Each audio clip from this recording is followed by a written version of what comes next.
Hi, I'm State Representative Carolyn Tomei. You're watching Milwaukee Today. Only we're doing a series of shows that we're calling Milwaukee Yesterday, about the history of Milwaukee. I have as my guest today Shirley and Arlie Brown. We also call him Brownie.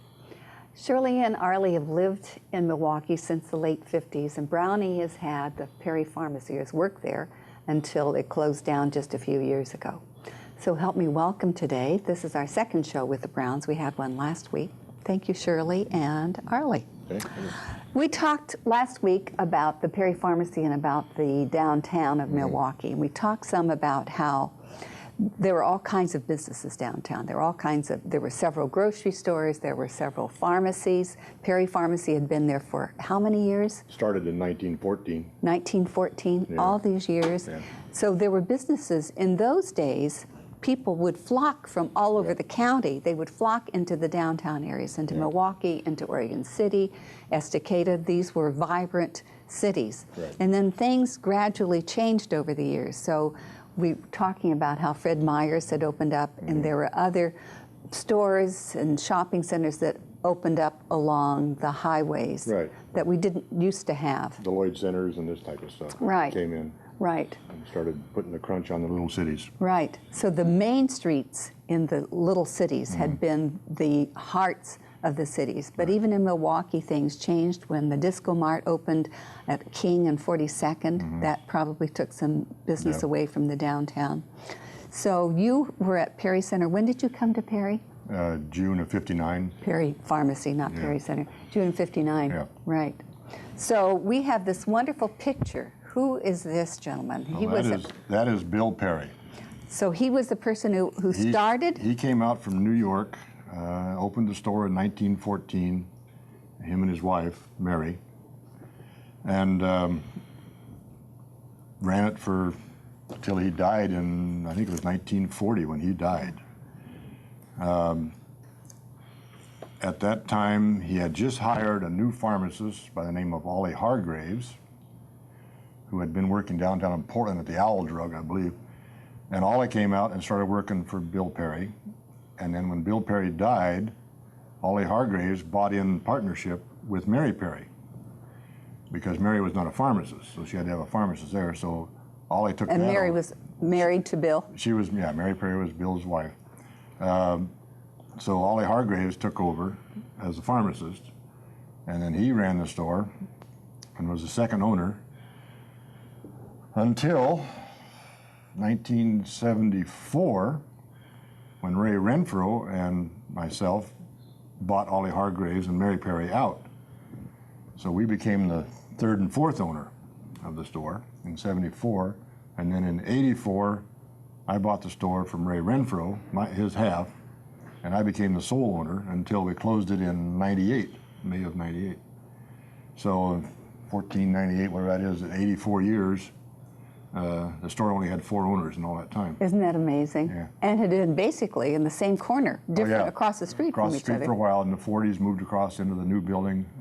The new building, as near as I know, was the first mall in Oregon. Now talk about that. That is just fascinating. There was a little jewelry store next to the pharmacy on Monroe Street side, then the pharmacy, and then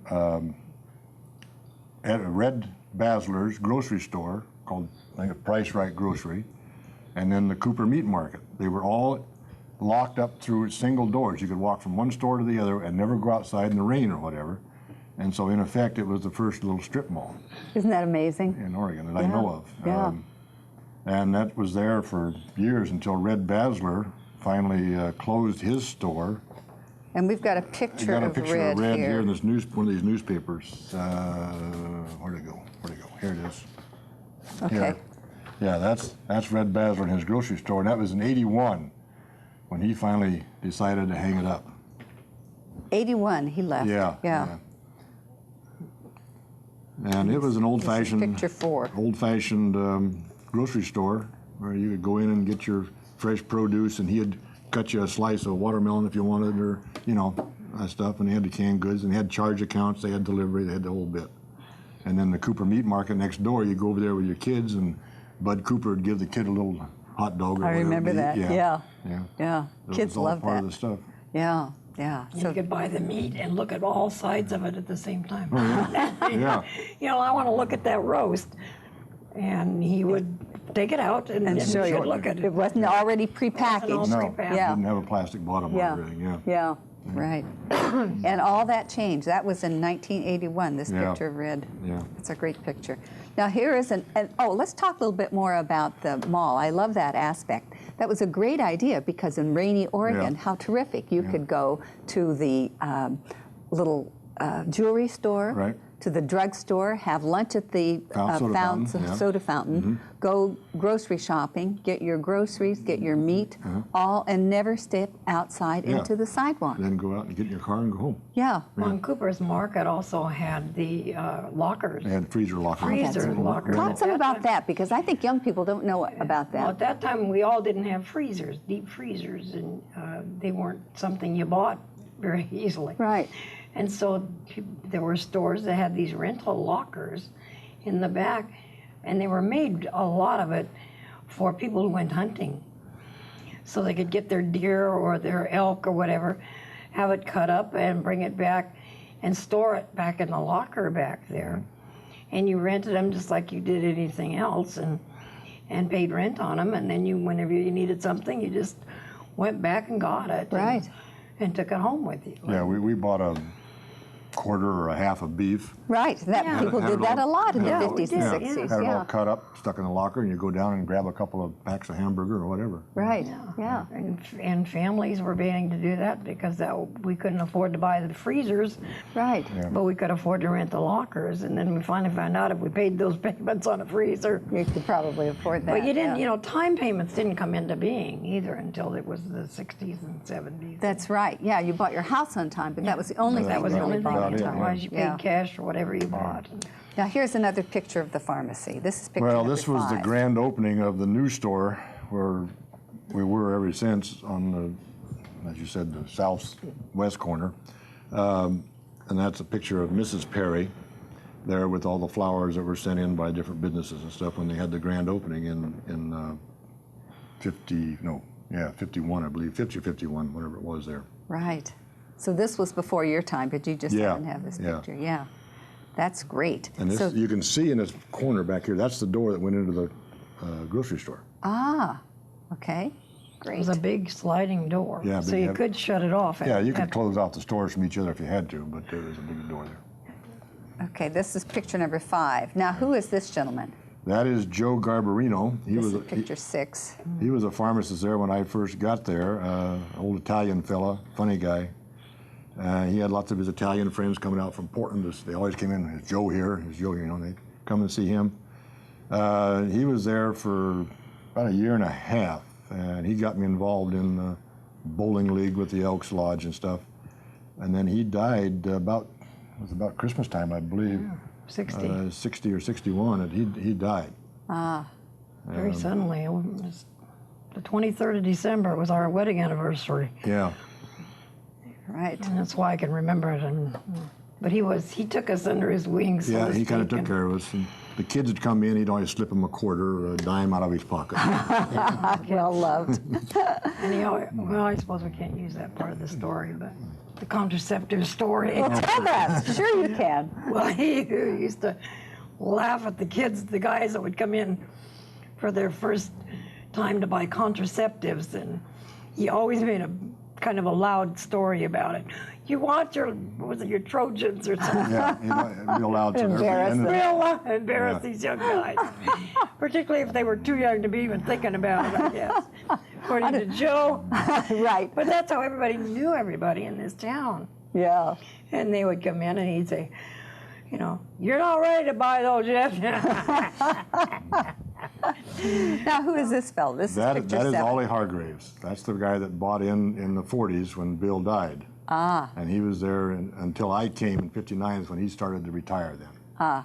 And he was the only other, the second owner of the store, along with Mrs. Perry. The thing Yeah. I found interesting too about both he and Perry's, they didn't have any children. Neither one of them did, no. Neither one of the couples had any children. Oh, that is interesting. Nobody. So that's how alluded we to it. ended up with the pharmacy. Yeah. Partly, They kept telling us, you stick around, You're I'll our be yours kids, huh? someday. Yeah.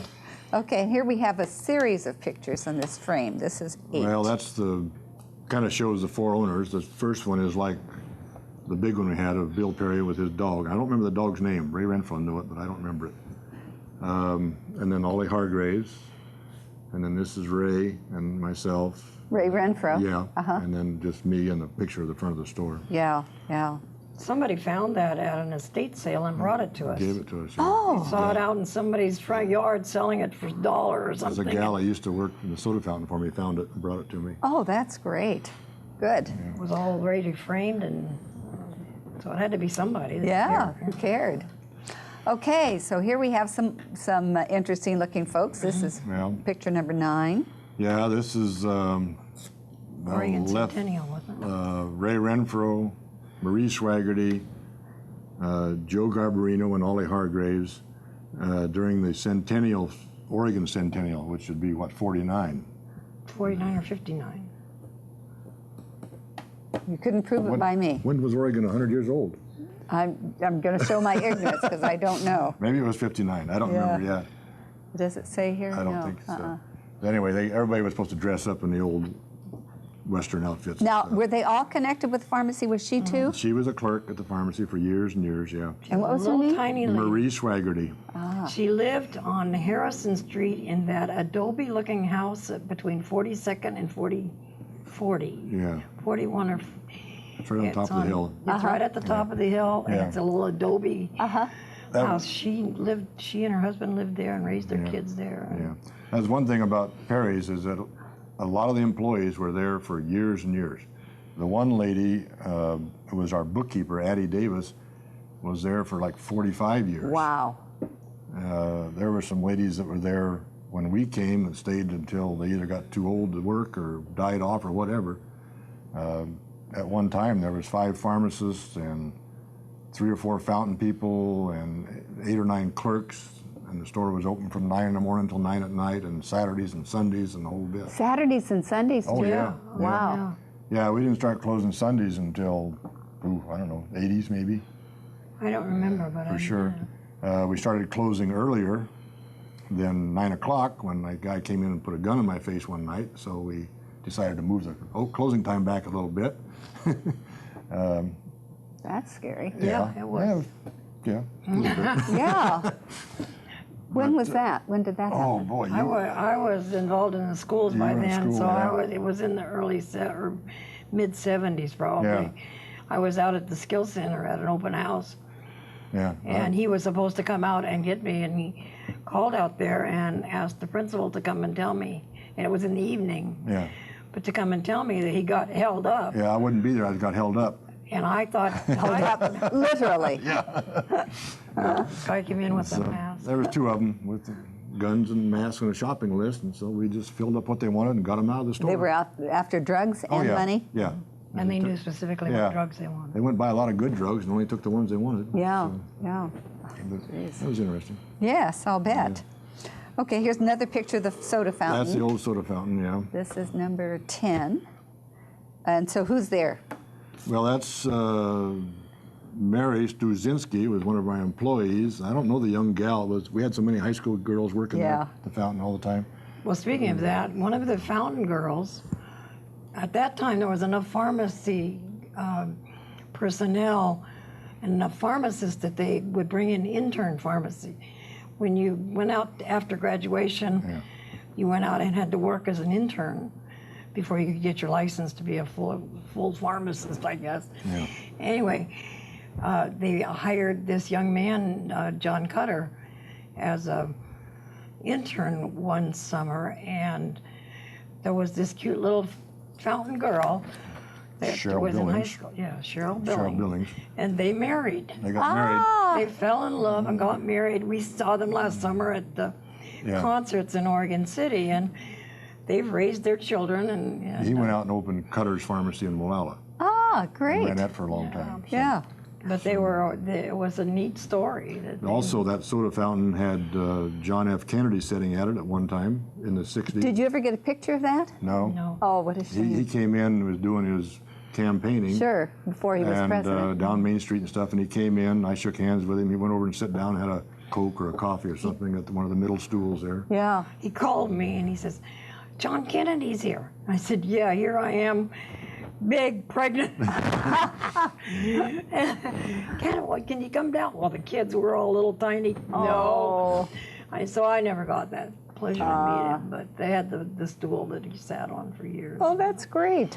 And it's still there. Yeah. Well, the old fountain is still there, yeah. Fountain is still there. Yeah. What I used to love when I would come in and have a prescription refilled, so often I would just leave it and then come back the next day or something. But if I had to wait, I'd get a wooden nickel, and I could get a cup of coffee or a Coke and sit at the fountain. Yeah. I loved that. Yeah. And I still have some of those wooden nickels. Oh, yeah. When you closed, I got some of those. Yeah. Yeah, that's has great memories. And you know, that was sort of the center of the town, was Maine and Monroe, Right. and that was the center, the pharmacy there. When we first came there, the banks were open on Saturdays. Yeah. And so everybody came to town on Saturdays, Right. and that was the biggest day at the store, usually at the Yeah, pharmacy. the farmers all came in to do their banking and stuff and the shopping and that. So they do that. Yeah, we used to fill over 200 scripts on a Saturday, which is usually one of our biggest days. And I remember some of the farmers would come on their tractors. That was their mode of transportation, would be coming everything. in town on their Saraginos would tractors. come in on their tractors. Yeah. People lived out on Lake Road, Yeah, the farmers, and yeah, lots of them. And we have a catalog. I want to get to this, but this catalog I found so interesting. 1948 catalog. Well, it's a wholesaler's price list. Cost 50 cents to get the wholesaler's price list. But they've got listing of things that they had available, and some of them have prices on them. One of them that people will know the name was Brill Cream. A 4-ounce tube was 49 cents. You know, and all kinds of powders and Lydia Pinkhams and that kind of stuff is in here. Not all of there them really have was prices. a Lydia Pinkham. Yeah, there really Oh, is, yeah. yes. Free Zone wart remover, 35 cents. I don't know what it is now, probably $3, you know. Yeah, But, right. so it was just kind of interesting to pull this whole thing. A Lucky Tiger hair tonic and Maybelline, 10 cents for a Maybelline black mascara or whatever it is. So 10 cents for it? 10 cents. Maybelline? Well, 10 cents to $1. So I don't know it. Depending on the size I and, guess and whatever. the color. Yeah. Yeah. But yeah, it was just something I found in the back of the store one time, so I hung on to it. Oh, that's great. Yeah. And we have a picture here. Now, Well, this was an ad we ran at Christmas time when we were this is large. number 11. with what was there, 5 full-time pharmacists, and then Arlie Hargraves, the owner, and Mary Perry. Ernie Freeman was there, and Milo Haas, who went up to, Milo is still around. yeah, he went up to what was in Dwyer Hospital and took over that pharmacy up there. Lottie Adamski was with us for a long time. Then he went out and worked for Cutters in Molalla. And then a bunch of these ladies, like I said, that were there, Marie Swaggerty, and we had a couple of stock boys and fountain girls. Do you think any of these people are still around? Faye McCarter is, Addie Davis is. She was the bookkeeper. She's been there for 45 years Wow. It was. or more. Yeah. Vicky Partapello is still around, I think. She was a fountain gal then. So, yeah. Well, and Cheryl. And Cheryl, yeah. That's great. That's a wonderful picture. Glad you saved all of these. We're going to do this at the very end. We've got about 8 more minutes. But I want to talk a little bit about the Downtown Development Association and the other business associations even before that. Yeah. We were talking last week about how as businesses started going outside of the downtown area, that the business people inside the Main Street area were trying to keep business there and would have sales, et cetera. Yeah. And you would form business associations to encourage businesses to have sales and do different things that would bring people in. Trying to bring people in. That was a little bit of what got behind the festival days, I believe, was also to help with that. But it just, it would work for a while, but never held on, and the trend continued until finally you're down to, 1 or 2 retail spots left on Main Street now. Graham's Stationery and The candy store. Candyland, Yeah. and everything else is destination. Banks, lawyers, Say more dry about cleaners. destination. What does that mean? Well, you don't go shopping. you go specifically to see a lawyer, you go specifically to get your dry cleaning or the bank, that type of businesses. Not where you'd go down and wander through different shops and, you know, look at the dresses or the hats or whatever. And so that's what it's turned into, is pretty much a destination area downtown now. Yeah, yeah. And that's been true not just in Milwaukee, but that's been true of little towns all across the country. It's happening in Oregon City and everywhere else, yeah. Yeah. They claim, a lot of the claim was it wasn't any parking. People wouldn't come because they had to park too far away, or they couldn't find a parking place. Or And that is such a false thing, because when you think about going to the Clackamas Town Center, you have to park half a mile away in order to walk into you have the a handicap permit. Yeah, right. But if you park at Sears, at the town center, and want to go to Penny's, it's, I don't know what it is, a quarter mile from one place to the other. Right. And if they would come into my store and they'd say, there's no parking down here, I said, where did you park? Well, I parked the next block in front of the dry cleaners while you were 100 yards away. Right. You know, and so it's just a mindset that never could get over that. Yeah, yeah. And so people use as an excuse then to go somewhere else. And I get sort of annoyed when I hear people complaining about the downtown area. And I say, if you had continued to shop there, those stores would still be there. Yeah. Oh, yeah. Now, you closed down in '98. You closed down the pharmacy. May of '98. That was just so disappointing to so many people. Not to me. It's a situation that I did everything that you're supposed to do according to economics. I lowered my overhead by leasing out the soda fountain. I leased out a part of the store to Barely on Time, a jewelry outfit. I reduced my overhead by lowering my insurance premiums through a system that was set up for me. I lowered my inventory, and I increased business. The number of prescriptions filled, because at that time, 2 stores closed in the Selwood area. I picked up people from them. Payless was changing to Rite Aid, and they were having problems, and people were getting mad. And so I was picking up those people. My prescription volume increased.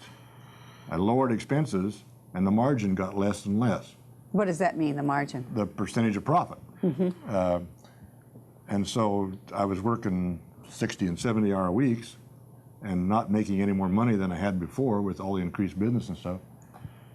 So I finally decided, hey, you know, maybe it's time to back off a little. And so I had Payless or Rite Aid came and talked to me, Safeway talked to me, and the King Road High School Pharmacy talked to me. And of the 3, high school offered me the best thing for my people. They all offered about the same amount of money and benefits and all this stuff, but high school would take care of my people. When you say your people, the people my customers would take care of my customers as far as charge accounts, deliveries, and this stuff. So it helped them in that I would guess 80 to 90% of the customers I had followed me up there and stayed with us. Right. And it wouldn't have happened, I don't think, if I'd have gone to Rite Aid or Safeway. Yeah. They wouldn't offer the services that I was giving. Right. And I don't think you'd still be working either. Yeah, You wouldn't possible. have been happy at either of those two stores for very long. Yeah. Yeah.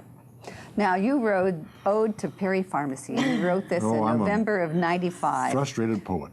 So this is wonderful. So I want you to read that. Oh, my word. You really do, huh? Yes, I do. Well, okay. The pill shop on the corner of downtown Main and Monroe is filled with drugs and sundries fair, all set in place just so, with colors bright of red and blue. A sign to show the name, for much of the past century, it's to Perry's people's came, get it right. It's all supplied with herbs and oils and plasters, ointments, pills, with acids, poisons, lotions, creams, and cures for many ills. Cosmetics fine and babies' needs, and soap and cards and such, and all the many hard-to-gets. Did you ever see so much? The soda fountain in the front with shiny countertop is home to luscious malted milks and sparkling soda pop. From front to back are spotless stock, all stands in special place. Immaculate are the chemicals found in the prescription case. Utilities you can pay right here. Garbage, electric, gas, and phone. There's even Western Union if you need to wire cash home. If packages you want to ship throughout the USA, we'll UPS it off so that it gets there right away. Suppose you crave some candy or a gift for someone sweet, stop in and we'll fix you up with something nice and neat. Or say the college kids come home, along with high school folk, you needn't sit around the house, come in and have a Coke. The friendly folks at Perry will go keenly about their work. There's Carol, Barb, and Barley's Gale, and Lisa, the soda jerk. If you are troubled with a cough or fever, pain, and chills, the pharmacist will meet your needs with sugar-coated pills. That's great. And you wrote that yourself? Yeah. That's great. Oh, he's always That's writing wonderful. poetry. Not very good, but that's not part of it. Well, I think anybody who's lived in Milwaukee very long has wonderful memories of Yeah. Perry Pharmacy, and that was a real disappointment when it closed. But obviously, you have to have a life, Yeah. and you can't continue working at something that's No, and I'm doing well where I am now. Good. It's going good. That's great. Yeah. Good. Well, thank you so much, Shirley and Brownie. Thank you for Okay. joining us today. Thank you, folks, for joining us. We've had as our guests Shirley and Arlie, also known as Brownie, Brown, who've lived in Milwaukee since the late 50s. Arlie was at the Perry Pharmacy. So thank you for joining us. We look forward to seeing you again next week. This is State Representative Carolyn Tomei. You've been watching Milwaukee Today. Really, we're looking at Milwaukee yesterday. Thanks. Bye-bye.